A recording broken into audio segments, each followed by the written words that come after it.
My name is Samantha Lang, and I'm the content director for SAP Litmos.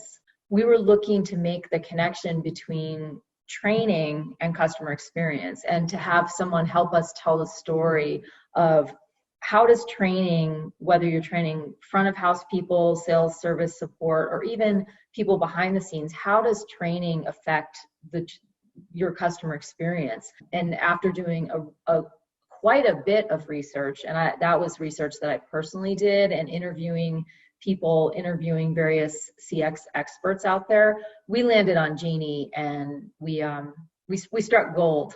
When you're looking for a thought leader to partner with, their knowledge is sort of the baseline. I mean, you have to expect, as a company like ours, that if we're going to hire someone, their knowledge needs to be a baseline.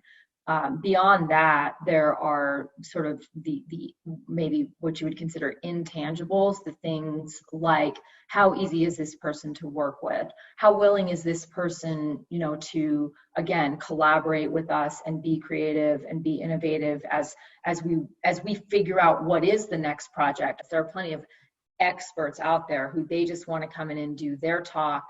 They come in, they do their talk, they leave. Whereas I feel that Jeannie is completely the opposite. She's a collaborator, and she works as a partner.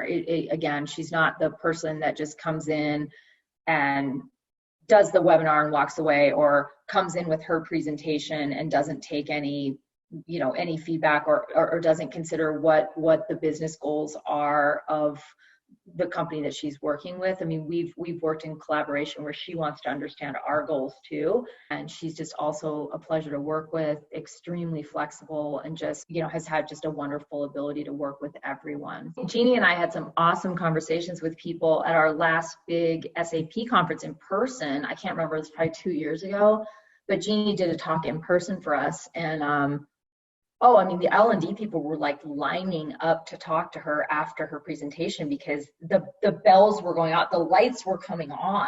They were like, oh, I never thought of it that way.